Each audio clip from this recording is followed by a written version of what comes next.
Bago matapos ang buwan ng Abril, pagdedesisyon na ng Commission on Higher Education kung aaprubahan ang petisyon ng mahigit 400 kolehiyo at universidad sa bansa na magtaas na matrikula sa pasukan. Pangamba ng isang student group, aabot sa 5 hanggang 10,000 piso ang dagdag sa tuition kada semestre kapag naaprubahan ang mga petisyon. Balitang hatid ni JP Soriano.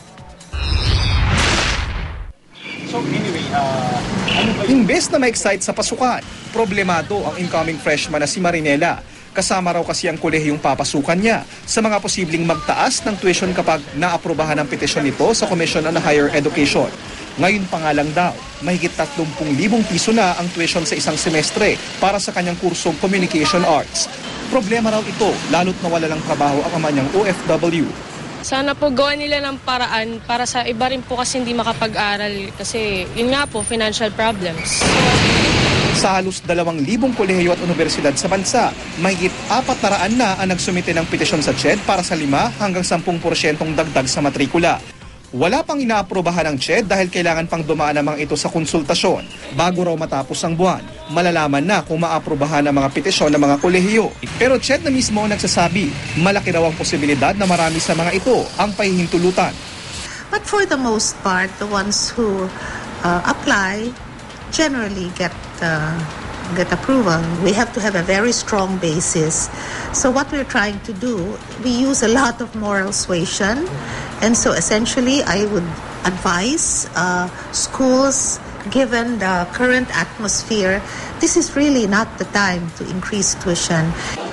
Ayon sa National Union of Students of the Philippines, maaari raw umabot sa 5,000 hanggang 10,000 piso ang dagdag sa matrikula kada semestre kapag naaprobahan ang mga petisyon.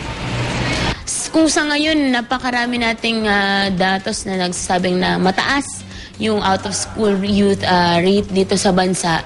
Ina-expect natin magti-triple o mag-quadruple pa ang bilang nito kung patuloy na itataas yung matrikula. Pero sa kwenta ng Coordinating Council of Private Educational Associations o COCOPEA, ang samahan ng iba't ibang pribadong paaralan sa Pilipinas, aabot lang daw ng hanggang 3,000 piso kada semestre ang posibleng madagdag kapag naaprubahan ng mga tuition increase petition. Kailangan daw ng mga eskwelahan ang mga ito para tustusan ang ilang pangangailangan gaya ng sweldo sa mga guro, pag-aayos ng mga pasilidad at pagbili ng modernong kagamitan. Whatever is collected in the form of tuition increase has to be distributed. 70% goes to salaries of employees, 20% to facilities. And if ever, kung may 10% na hindi magagamit, yun lang ang babalik as return of investment. JP Soriano, GMA News.